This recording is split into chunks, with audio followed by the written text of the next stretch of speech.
on est amené à dire clairement que le message de Jean-Baptiste, qui a été le même message que le Seigneur Jésus-Christ a apporté, a transmis à ses contemporains, ce message reste actuel.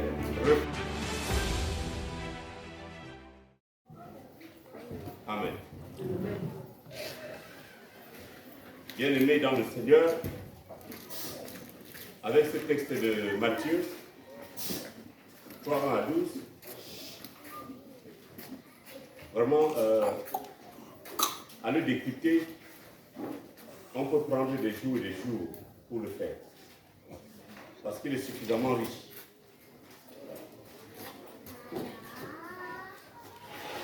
Je commence même par les premiers mots. En ce temps-là, de quel temps est-il question? Il faut voir. Parmi Jean-Baptiste, qui est Jean-Baptiste? Le message de Jean-Baptiste, c'était quoi? Repentez-vous. La repentance. Un message qui reste actuel aujourd'hui. Quand on observe le monde, quand on voit les agissements des uns et des autres, on est amené à dire clairement que le message de Jean-Baptiste, qui a été le même message que le Seigneur Jésus-Christ a apporté, a transmis à ses contemporains, ce message reste actuel. Repentez-vous. Il y a tellement de péchés dans le monde qu'aujourd'hui on comprend que si Jean-Baptiste revenait, si le Christ revenait, il dirait la même chose, que ce serait valable, que ce serait actuel. Repentez-vous. On voit les enfants agir dans la famille. Non, vraiment c'est désagréable. On voit les hommes agir dans la famille. Ce n'est pas bon. On voit les femmes se comporter. Vraiment c'est médiocre. C'est dans les lieux de service. C'est au marché. On voit dans la société, dans le quartier. On voit toutes sortes de mauvaises choses causées par les êtres humains. Et parfois, par des gens même qui viennent ici à l'église, qui visitent les temples tous les jours, quand on regarde ce qu'ils font. Et parfois, c'est de nature à décourager les autres. Repentez-vous. Repentez-vous. C'est vrai qu'il y a la notion de repentance. Et le texte dit, au sujet de Jean-Baptiste, son repas était un repas particulier. Et le texte dit qu'il baptisait. Les gens se sont souvent appuyés sur le baptême de Jean-Baptiste pour dire qu'à l'église évangélique Cameroun, nous aurons baptême là tout à l'heure. Pour dire qu'à l'église évangélique Cameroun ou alors chez les protestants, on ne fait pas le vrai baptême. En disant que le vrai baptême, c'est celui que Jean a administré. Je rappelle que le nom, son nom c'était Jean. C'est parce qu'il baptisait qu'on a lié ça à son nom, Jean-Baptiste, ou alors Jean le Baptiste. Ils disent que le vrai baptême, ce n'est pas le baptême par aspersion, comme on fait à l'église évangélique Cameroun. Le vrai baptême, il faut plonger les gens dans l'eau, comme Jean le faisait. Si j'ouvre ce dossier ici, nous allons parler pendant 3 jours. Je vais vous parler de ça pendant 3 jours. Notre texte a un ensemble d'éléments. Parce que quand je dis Jean, seulement Jean à lui seul peut faire une prédication. Jean, c'est le fils d'un père qu'on appelait Zacharie, papa Zacharie. Sa mère s'appelait comment? Élisabeth. Maman Élisabeth. Donc, couple stérile au départ. À qui Dieu a donné. Zacharie était sacrificateur. À qui Dieu a annoncé la venue d'un enfant. Jean. Jean était un fils unique. Comme il y a des fils uniques ici, comme il y a des filles uniques ici, ou alors, comme il y a des enfants uniques ici, Jean était un enfant unique. Il n'était pas seulement fils unique ou fille unique, non. Jean était un enfant unique. Et il faut être un enfant unique pour connaître les peines ou alors les difficultés, les douleurs que cela représente. Surtout en Afrique, parce que chez les Blancs, souvent c'est les Blancs qui résolvent. Un Blanc dit non, nous allons pousser les enfants, on arrête. En Afrique, quand on a un seul enfant, c'est parce qu'on n'a pas pu faire l'autre. Ou c'est parce qu'on n'a pas pu faire les autres. Du coup, du côté des parents, du côté de l'enfant, l'enfant est seul. Quand on le tape à la cour de récréation, il n'y a personne pour le défendre, pour la défendre. Parce qu'il n'y a pas de grand frère. Il n'y a même pas de petit frère qui peut venir le consoler ou la consoler. À défaut de la défendre, il vient au moins se mettre à côté d'elle. Pour pleurer avec elle, pour pleurer avec lui. Ça, c'est toute une autre prédication. Enfant unique, Jean. Il était le premier et le seul enfant de ses parents. Différent quand même du Seigneur Jésus-Christ qui était premier fils et qui avait derrière lui des frères et des sœurs. Confère Matthieu 13, 53 à 59. Voilà. Donc ce texte est suffisamment riche. Je me suis demandé quelle orientation est-ce que je vais lui donner. Je me suis bien demandé, est-ce que je vais insister sur le baptême pour parler des différents types de baptême, pour parler des formes de baptême, pour parler de l'équivalent du baptême dans le judaïsme, et pour parler du baptême au sein du christianisme, pour parler du baptême des enfants, le pédobaptisme. Je me suis dit, je vais orienter ça comment? En ce temps-là, le temps. Quand on parle du temps, le mot grec utilisé ici dans le texte pour parler de temps, il faut faire attention. Là encore, c'est toute une autre prédication. Parce que le temps en grec s'exprime de trois façons différentes chez les Grecs. Encore que quand on parle du temps, il y a différents temps. Commençons par les différents temps. Il y a le temps avant la naissance. Avant de naître, il y a un temps. Le temps où les parents cherchent. Le temps de la grossesse. C'est un temps. Il y a le temps de la naissance. Vous naissez à l'hôpital. À ce moment, ça aussi c'est un temps. Il y a le temps où vous vivez sous le soleil. C'est-à-dire le moment où vous vivez, vous mangez, vous êtes rassasié. Vous connaissez la faim, vous connaissez la soif. Le moment où vous cherchez les problèmes.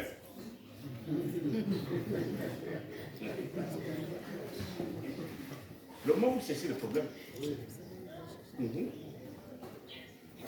Le moment où vous vous engagez dans des projets. Le moment où vous vous formez. Bref, c'est tout ce temps-là. Le moment où vous avez des amis. Ceux qui vous apportent satisfaction, ceux qui vous déçoivent, ceux qui vous cherchent les problèmes. Le moment où vous... C'est tout un temps encore. Le temps que nous passons sous le soleil. Il y a le temps. Là, nous laissons le temps de la maladie, le temps de la joie. Non, nous laissons ça. Maintenant, il y a le temps de la mort. Et le temps après la mort. Ces différents temps à eux seuls peuvent être décryptés et on en sort un message. La pédagogie d'aujourd'hui, c'est de vous donner des pistes pour fertiliser vos méditations à la maison. Quand vous allez commencer à réfléchir sur le temps, vous connaissez qu'il y a différents temps. Temps avant la naissance, temps de la naissance, temps de temps, vous allez voir ça. Maintenant, je voudrais parler du grec. Le mot grec qu'on a traduit ici par temps, c'est un mot complexe. Le grec ne dit pas temps comme ça. Chez les Grecs, il y a différents types de temps. Il y a le temps en grec, le temps chronos. Il y a le temps kairos. Il y a le temps aion. C'est différents temps. Le temps chronos, c'est le temps que l'on peut mesurer. Le temps que l'on peut quantifier de 6 heures à 8 heures. C'est ça le temps chronos. C'est d'ailleurs de chronos. En grec que vient le mot chronomètre. Le nom chronomètre. On met les coureurs sur la piste où on chronomètre. 8 secondes, 10 secondes, ainsi de suite au chronomètre. Pour les 100 mètres et plus pour les autres. C'est ça qu'on appelle le temps chronos, le temps qu'on peut mesurer. Vraiment, je ne veux pas vous plonger dans... C'est un peu trop philosophique, je ne veux pas vous plonger là-dedans. Ça, c'est le temps chronos. Il y a le temps, mais je veux quand même que vous sachiez l'existence. Il y a le temps chronos, il y a le temps kairos. Le temps kairos, c'est le temps qu'on ne peut pas mesurer. Qu'on appelle encore le temps métaphysique, temps mystique. Le temps kairos, c'est ça ce temps-là. Concrètement, on reconnaît le temps kairos comment? Je vais prendre tel exemple pour comprendre ce qu'on appelle le temps kairos. Ou alors je reviendrai là-dessus. C'est le temps dans sa dimension de profondeur. Je prends un exemple simple. 2 personnes sortent de leur maison. Ils sont des commerçants ou alors des hommes d'affaires. Ils sortent de leur maison le matin pour faire leur commerce. L'un rentre le soir avec un bénéfice de 30 000 francs. L'autre rentre le soir avec un bénéfice de 2 millions de francs. Le même temps, ça dit qu'ils ont eu la même journée, 24 heures. En 24 heures, l'un a produit 50 000, en 24 heures, l'autre produit 2 millions. Dans le même temps. C'est ça, là où vous commencez à comprendre ce qu'on appelle le temps Kairos. Un enseignant d'université et un enseignant du lycée. L'enseignant du lycée donne cours. On lui donne 10 000 francs l'heure. L'enseignant d'université donne cours. À la même heure là, on lui donne 100 000 francs. La même heure. Vous voyez qu'il y a heure et heure. C'est ça le temps Kairos. Enfin, le temps mystique. Et là, en ce moment-là, on peut comprendre dans les explications qu'on peut travailler sur soi afin de valoriser son temps. Là encore, c'est une autre dimension. J'ai dit, aujourd'hui, nous vous donnons les pistes pour féconder vos méditations individuelles. Pour que quand vous allez lire ces textes, vous sachiez les méditations. Tel angle, vous pouvez prendre tel angle, vous méditez là-dessus sans vous enrichir. Vous prenez tel angle dans le suite. Voilà. Il y a le troisième temps que l'on appelle le temps ailleurs. Que l'on appelle encore le temps cyclique. Il y a le jour, et après le jour, il y a quoi? Et c'est comme ça tout le temps, n'est-ce pas? Le temps cyclique, le temps qui se répète. Comme il y a le jour, après il y aura la nuit. Comme il y a le jour, après il y aura la nuit. C'est ça. Nous sommes en décembre 2025. Après, on va avoir notre décembre. Ça va tourner, notre décembre va arriver. Il y a le jour, il y a la nuit. C'est ça. Le temps du jour, le temps de la nuit. Et quand on lit Ecclésiaste, chapitre 3, on voit 14 paires de contraires. Il y a un temps pour aimer, il y a un temps pour haïr. Il y a un temps pour la vie, il y a un temps pour la mort. Il y a un temps où on est en santé, un temps pour la maladie. Il y a un temps pour ceci. 14 paires de contraires. Et Ecclésiaste chapitre 3, vous allez lire ça plus tard. Il y a ces différents temps-là. C'est ça qu'on appelle le temps cyclique. Il y a la saison pluvieuse, il y a la saison sèche. Bon, je vous donne juste ces éléments. S'il faut les développer individuellement, ça va prendre trop de temps. Mais nous voulons simplement féconder vos méditations individuelles à la maison. Voilà les 3 temps chez le Père. Kairos, Chronos, Kairos, Aion. Frères et sœurs en Jésus-Christ, la repentance, pendant que nous sommes sous le soleil, pendant le temps entre la naissance et le départ de ce monde, nous devons nous repentir. Ce temps que nous passons sous le soleil, c'est pendant ce temps que nous vivons des expériences qui nous donnent des leçons. C'est pendant ce temps que nous vivons des situations qui nous consolent, qui nous apaisent. J'ai lu un article cette semaine dans un journal. On parlait, quelqu'un racontait l'histoire d'une jeune fille qui a eu son bac très tôt. Elle a eu son bac à 16 ans. Quand elle passe son bac à 16 ans, elle passe au concours de la médecine. À l'époque, on parlait de plus. Après 7 ans de formation, 23 ans, elle est sortie de la formation. Elle est entrée à l'école pour elle a eu le concours de spécialiste. Elle est allée pour la spécialisation. 4 ans. Elle est sortie. 23 plus 4. Ça fait 27, n'est-ce pas? À 31 ans, elle est morte.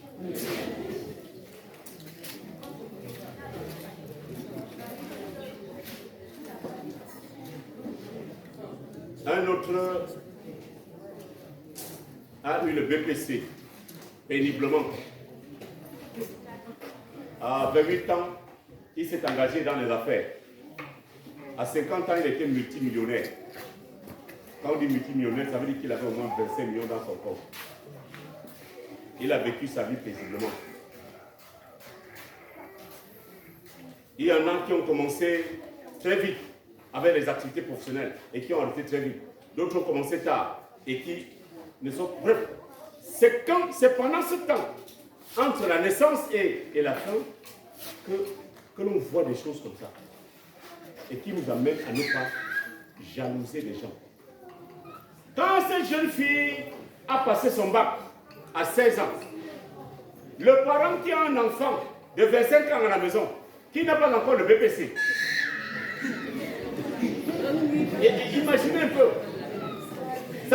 C'est la jalousie, c'est les pratiques pour nuire, c'est ceci et cela. Imaginez, c'est pendant ce temps-là que l'on observe des choses comme ça, et puis, quand on a écouté des histoires comme celle que je viens de raconter, on se dit, il ne faut pas envier les gens. Vous ne devez pas jalouser les gens. Parce que vous ne connaissez pas la trajectoire de leur vie. Vous ne connaissez pas la trajectoire de leur vie. Un artiste avait dit que dans le monde-ci, c'est, en langue, on traduit en langue, le monde-ci c'est voir. Tu viens, tu vois ta quantité. Quand tu as fini de voir ta quantité, tu pars. Tu vois ta quantité. Et tu n'emportes rien. Quand vous avez vu des situations comme ça, quand vous avez vu des choses comme ça, dernièrement on disait ici, à Bastos, les enfants qui fréquentent dans un institut à Bastos, ils fréquentent ici, c'est qu'ils savent qu'ils vont continuer leur formation chez les Blancs là-bas, c'est automatique. Les enfants qui fréquentaient à Bastos là, on dit qu'il y a un chauffeur qui est venu cogner. Certains d'entre eux, j'ai eu 2 morts, je crois que c'était 2 morts. Hein? 3 morts. Les enfants les futurs benguistes, non? C'est comme ça qu'on dit au Cameroun. Les futurs benguistes. Est-ce que l'année a fini comme ça? Allez, son dossier, l'université partenaire va le prendre et puis il va se continuer, il va continuer là-bas. La voiture est venue les cogner là-bas. 3 sont morts. 3 sont morts. Quand les enfants sortent du quartier pour aller à l'école, elles traversent les femmes du quartier entre elles, quand elles passent. Vous dites que voilà les bénis. Voilà les bonbons. Voilà les... Et puis, quand elle a traversé, si vous voyez les choses qu'on raconte après, c'est-à-dire le Congo-ça qui chope après. La pauvre fille, elle est partie. Il ne faut pas envier les gens. Pourquoi jalousez-vous les gens? Pourquoi êtes-vous mécontent de la prospérité des autres, du succès des autres? Pourquoi êtes-vous mécontent de ça? Est-ce que vous connaissez la trajectoire? J'ai souvent dit aux chrétiens, nous parlons là de ce qui se passe dans le temps, hein? Nous sommes dans le temps. Ce qui se passe dans le temps sous le soleil. J'ai souvent dit aux chrétiens, en faisant référence à l'histoire de Joseph. Joseph a fait un rêve, il est venu raconter son rêve à ses frères. Joseph a dit à ses frères que j'ai rêvé que ma gerbe de fleurs s'est mise debout et les vôtres étaient couchés. Ma gerbe de fleurs était posée debout, les vôtres étaient couchés. Les frères ont analysé le rêve, ont dit, ah, ça veut dire qu'il va devenir notre chef. Nous allons nous coucher devant lui. Et la décision qu'ils ont prise, c'était quoi? Il faut le tuer. Et mon professeur d'Ancien Testament, de vérité mémoire, Bambo, docteur Bambo, de dire, au lieu de jalouser le frère au point de le tuer, pourquoi aussi ne pas faire le pas de rêve que le chef est plutôt en haut? Qu'est-ce qu'il leur fait de faire le pas de rêve? Qu'est-ce qu'il leur fait de faire le pas de rêve?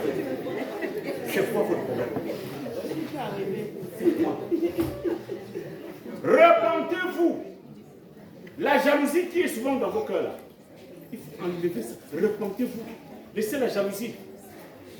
Tu vois l'enfant de ta épouse réussir. Ton cœur gonfle jusqu'à on peut faire une opération chirurgicale pour vous. C'est quoi?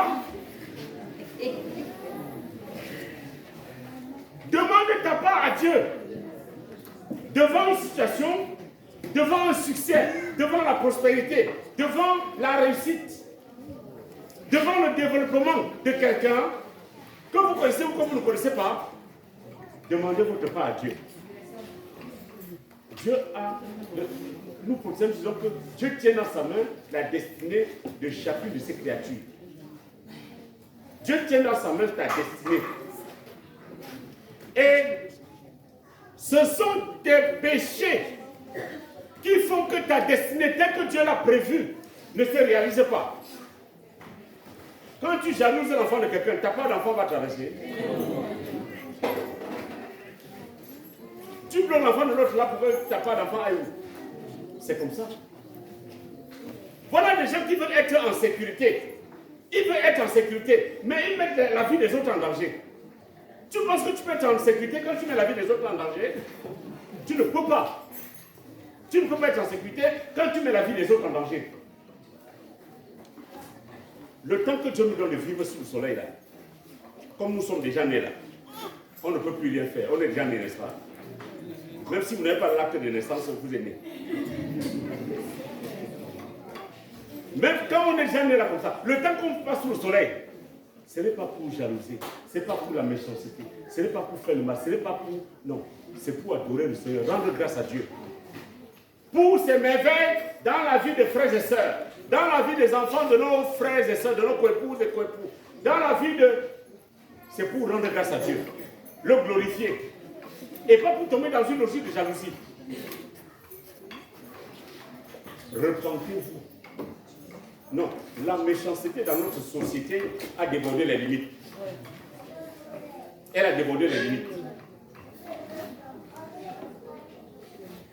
Frères et sœurs, qu'est-ce que le chrétien qui vient au culte cherche encore dehors? Quand Jean dit, Jean le Baptiste, quand il dit dans le texte, il appelle ces autres pharisiens et scribes autres là, quand il les appelle race de vipères, qui vous a appris à fuir la colère de Dieu? Quand il les appelle race de vipères, c'était quoi? C'était que le baptême que Jean administrait, bon là encore c'est un autre dossier, c'est une tendance au sein du judaïsme, la tendance baptiste, parce qu'au sein du judaïsme, il y avait des tendances, ils étaient divisés. Comme on a plusieurs branches chez les protestants là, au sein du judaïsme, il y avait des tendances. Je crois que nous en avons déjà parlé ici. Sadduciens, pharisiens, esséniens, publicains, zélotes, et ainsi de suite. Il y avait des tendances au sein du judaïsme. Et la tendance baptiste était une tendance au sein du judaïsme. Et le baptême de Jean, c'était pour que les péchés soient pardonnés. Le baptême de Jean, nous le disons encore, là nous tombons encore sur le baptême, nous sommes obligés. Le baptême de Jean Baptiste, si vous voulez, est différent du baptême chrétien. On ne peut pas comparer le baptême de Jean le Baptiste au baptême chrétien. C'est deux baptêmes qui ont des sens différents. Le baptême de Jean, c'était un baptême de repentance. C'est-à-dire quoi? C'est-à-dire que dans la société juive, quand un juif avait péché, avec la tendance baptiste, il avait deux hypothèses. Soit il va au temple voir le prêtre. Le prêtre lui dit l'animal qu'il doit sacrifier pour que cet animal soit brûlé sur l'autel et que ses péchés ne soient pardonnés, il va pardonner. Il avait l'hypothèse soit d'aller au temple pour se réconcilier avec Dieu, soit d'aller vers Jean, confesser ses péchés et être baptisé afin que ses péchés lui soient pardonnés. C'était là les deux hypothèses. Et qu'est-ce que Jean avait constaté? Il a constaté qu'il y a des gens qui venaient vers lui, confessaient leurs péchés, étaient baptisés, c'est-à-dire étaient pardonnés. Quand ils retournaient, ils tombaient encore dans le péché. Ils retombent dans le péché. Et après, il revient vers Jean. C'est là où Jean dit, mais reste vipère, qui vous a appris à faire la colère de Dieu? C'est-à-dire que tu choisis que tu vas aller pécher et tu viens qu'on te pardonne. Tu peux pas pécher, tu viens qu'on te pardonne. Quelle est cette logique-là? Quelle est cette logique? Nous venons au culte pour écouter la parole de Dieu et nous repentir. Et abandonner le péché. Et abandonner le mal. Et amener une vie qui honore le Seigneur. Autant que nous pouvons. C'est la raison pour laquelle le chrétien pêche par accident. Il ne programme pas le péché. Il ne programme pas le péché, c'est-à-dire, il ne programme pas le péché comme il y a des femmes qui sont assises ici et qui ont des problèmes avec leur mari. Elle est en train de dire, elle est en train de chercher comment elle va faire pour lui montrer que elle aussi, elle est là. Elle va lui rendre l'appareil. Il y a des enfants qui sont ici, ils sont en train de réfléchir Ils ont leurs amis qui les ont énervés, qui leur ont fait mal, et ils sont en train de chercher comment ils vont rendre. C'est-à-dire comment ils vont au-dessus pécher. Ce n'est pas de ça dont il est question. La parole de Dieu dit donc, repentez-vous. Arrêtez avec ce cycle-là, parce que c'est le cycle du mal.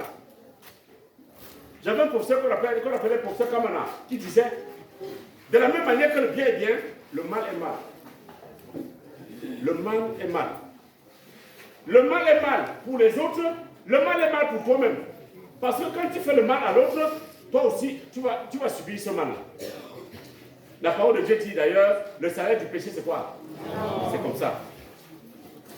Pensons chaque fois que nous voulons pécher, que le salaire du péché, c'est la mort. Et retenons-nous, et abstenons-nous. Repentons-nous, car le royaume de Dieu est proche. En cette période de Noël, cette période de l'Avent, où nous nous préparons à accueillir le Fils de Dieu, sauveur de l'humanité, repentons-nous. Ayons des cœurs disposés à accueillir notre Sauveur. Parce que si le Sauveur vient et qu'il trouve que nos cœurs sont souillés, non, il ne peut pas cohabiter avec la souillure. Nous devons nous repentir avant d'accueillir le Fils de l'homme dans nos vies, dans chacune de nos vies. Abandonnons le mal et faisons le bien. Arrêtons avec les jalousies inutiles. Cela vient d'être démontré. Arrêtons avec les jalousies inutiles. Arrêtons avec les méchancetés inutiles. Réjouissons-nous du succès des autres. Réjouissons-nous de la joie des autres. Réjouissons-nous de la prospérité des autres. Repentons-nous, frères et sœurs, et croyons en la bonne nouvelle. C'est ce qui devait nous caractériser pendant cette période de l'Avent. Pour cela, nous l'avons dit dimanche dernier, il y en a qui ne procèdent pas des jeûnes et de prières dans cette période. Tout le mois de décembre, jeûne, prière, méditation de la parole de Dieu. Afin que le Fils de l'homme vienne trouver son cœur bien disposé et qu'il commence la nouvelle année avec toutes ses chances, avec toutes ses bénédictions. Et que la nouvelle année commence très très bien, parce qu'il est engagé à vivre selon la logique du Seigneur, engagé à vivre dans la crainte de Dieu. Et en ce moment-là, l'Esprit Saint va l'accompagner et il va réaliser ses projets. Il va réaliser ses ambitions. Il va réaliser ses espérances. Bien-aimés dans le Seigneur, repentons-nous, car le royaume de Dieu est proche. Repentons-nous, le Sauveur du monde arrive. Il faut qu'il trouve nos cœurs apaisés, qu'il trouve nos cœurs disposés à le recevoir pour aller de succès en succès, de prospérité en prospérité. Que le Seigneur bénisse en nous sa parole. Amen.